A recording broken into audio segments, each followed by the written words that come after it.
Hello and welcome to success Mantra. तो स्वागत है एक बार फिर से आप सभी का अपने यूट्यूब चैनल पे। तो आपने एक कहावत सुनी होगी कि कंगाली में आटा गीला, कि एक तो पैसे नहीं है पहले से ही, ऊपर से जो कुछ मिला था खाने पीने को, है ना, उसमें भी क्या गिरा दिया, पानी गिरा दिया। तो वैसी ही सिचुएशन कुछ हो गई है पाकिस्तान के साथ में। हमारा नेबरिंग कंट्री और एक तरह से हमारा हॉस्टाइल कंट्री, वो रखते हैं हमसे हॉस्टिलिटी, हम उन्हें अपनी हॉस्टिलिटी के लायक भी नहीं समझते हैं। तो ऐसी कुछ सिचुएशन हो गई है इनके साथ में। जो इनका एवरग्रीन एलाई कहा जाता था, है ना, जो इनका एवरग्रीन प्रोटेक्टर कहा जाता था, यूनाइटेड स्टेट ऑफ अमेरिका, उन्होंने ही इन पर इम्पोज कर दिए सैंक्शन।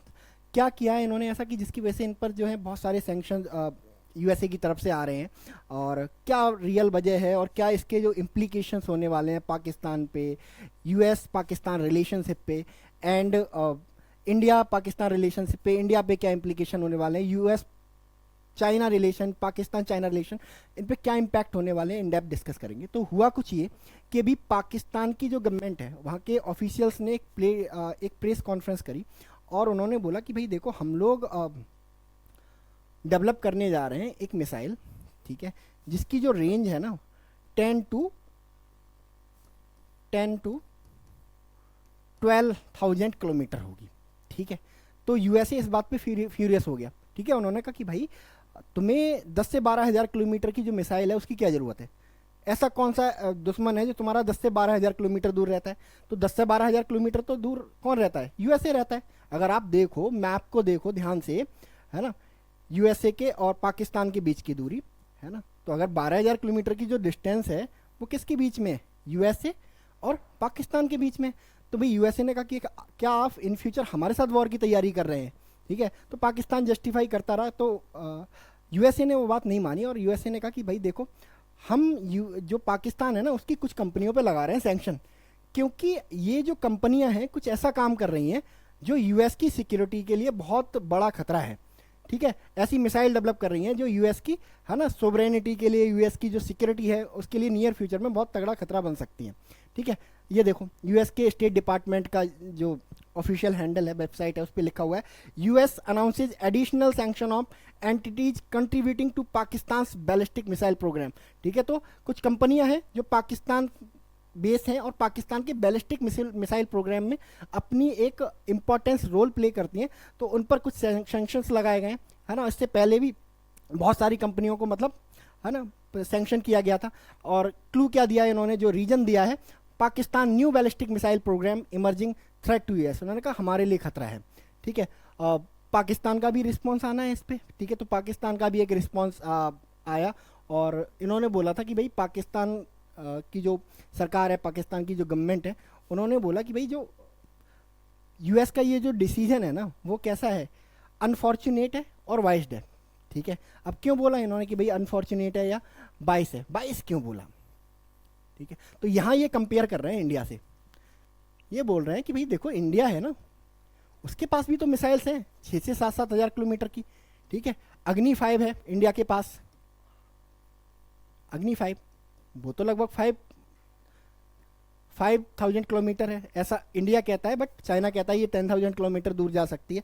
तो जब इंडिया के लिए कोई सैंक्शन नहीं है तो आप हम पे सैंक्शंस क्यों लगा रहे हो, ठीक है। तो इसको लेके यूएस और जो पाकिस्तान है उनके रिलेशन, है ना, नियर फ्यूचर में टेंस हो ही सकते हैं, और एक महीने बाद वो टेंस होने ही थे, क्योंकि डोनाल्ड ट्रंप जब पावर में आ जाएंगे तो वो पता है पाकिस्तान को किस तरह का ट्रीटमेंट देते हैं, सभी को पता है। तो जो रिलेशन एक महीने बाद खराब होने वाले थे वो अभी से खराब होने स्टार्ट हो गए। और जो यूएसए का पाकिस्तान का जो मिसाइल प्रोग्राम है, ठीक है, ये जो लॉन्ग रेंज मिसाइल, जो बैलिस्टिक मिसाइल बनाने का जो प्रोग्राम है, वो अब क्या चला जाएगा, ठंडे बस्ते में चला जाएगा। तो क्या वाकई में यूएस को खतरा था, दैट इज़ वाई ये सैंक्शन लगाए गए, ठीक है। तो अगर आप एक एनालिसिस करो, ठीक है, तो इसका आंसर आता है नहीं, यूएसए को कोई खतरा नहीं है, ठीक है। पाकिस्तान क्यों यूएसए पे अटैक करेगा, और पाकिस्तान की नियर फ्यूचर कम से कम कितना भी यूएसए गरीब हो जाए, पुअर हो जाए, है ना, 100-200 सालों तक पाकिस्तान के अंदर कम से कम ताकत नहीं है कि वो यूएसए से टक्कर लेने खड़ा हो पाए। 100-200 सालों की बात कर रहे हैं, उससे ज़्यादा की बात करो,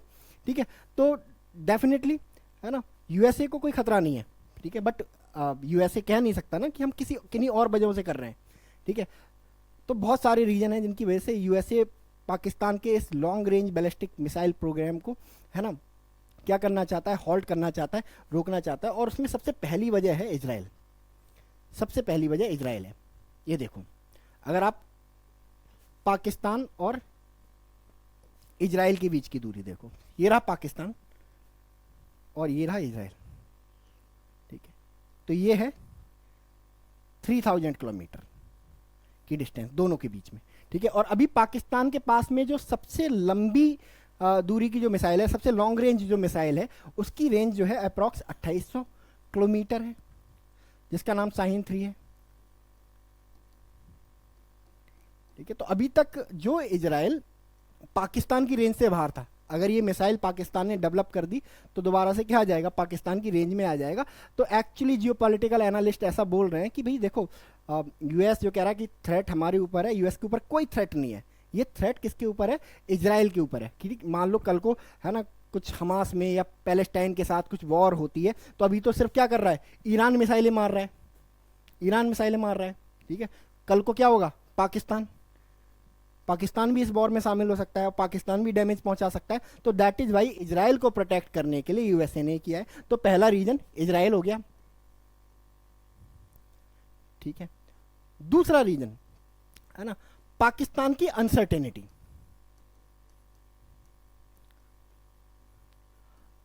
अनसर्टेनिटी, पाकिस्तान में कब कू हो जाए, कब गवर्नमेंट बदल जाए, है ना। पाकिस्तान में जो पॉलिटिकल स्टेबिलिटी है ना, उसकी बहुत कमी रही है। अगर आप पाकिस्तान की एक थ्रू आउट हिस्ट्री देखो, और मान लो कल को कोई ऐसा आदमी पावर में आ जाए जो सन की है, ठीक है, तो वो क्या कर सकता है, यूरोप पे अटैक कर सकता है कि भाई आप हमसे सैंक्शन उठाओ या हमें लोन दो, अदरवाइज हम आप पे अटैक कर रहे हैं। तो एक ब्लैकमेल करने वाली जो स्ट्रेटजी है ना, वो अपना सकता है Pakistan near future. That is भाई पाकिस्तान की जो पॉलिटिकल अनसर्टेनिटी है उसको देखते हुए ही है ना यूएस ने ये फैसला किया है, ठीक है।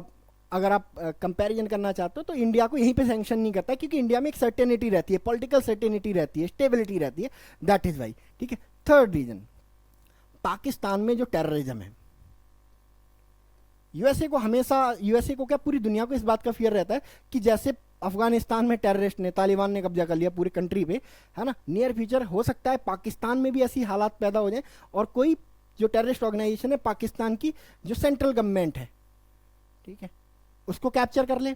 तो उस सिचुएशन में क्या होगा, एक टेररिस्ट के हाथ में एक मिसाइल होगी जिसकी जो डिस्टेंस है वो 10,000 टू 12,000 किलोमीटर होगी, और ऐसे में यूएसए हमेशा फियर्ड रहेगा। तो टेररिज्म, ठीक है। चौथा रीजन जो है वो है इनका ट्रैक रिकॉर्ड। बहुत खराब ट्रैक रिकॉर्ड रहा है पाकिस्तान का आर्म्स के मामले में, ठीक है। पाकिस्तान पे फ्यूचर में, पास्ट में आरोप भी लगे हैं, एलिगेशन भी लगे हैं कि इन्होंने अपनी जो न्यूक्लियर टेक्नोलॉजी है ना नॉर्थ कोरिया को बेची। आज नॉर्थ कोरिया के पास न्यूक्लियर वेपन है, ऑल थैंक्स टू पाकिस्तान, ठीक है। तो दैट इज वाई इस ट्रैक रिकॉर्ड को देखते हुए ऐसे नहीं चाहता है कि इनके पास इतने लॉन्ग रेंज वेपन इनके हाथ में लगे, है ना, जिससे कि नियर फ्यूचर यूएसए या उसके एलाइज को खतरा हो। तो ये सारे जो रीजन है ना, वो हैं इन सैंक्शंस के पीछे। बाकी इंडिया पे इनका क्या असर पड़ने वाला है, इंडिया पे देखो, इसका टू बी वेरी ऑनेस्ट कोई भी असर नहीं पड़ने वाला है, क्योंकि इंडिया को रेंज करने वाले, है ना, इंडिया को टारगेट करने वाले, है ना, सारे वेपन पाकिस्तान के पास अवेलेबल हैं, ठीक है। शाहीन 3 मैंने क्या बताया, 3000 किलोमीटर, तो पूरा इंडिया ऑलमोस्ट उसकी जद में आता है, उसकी, है ना, रेंज में आता है।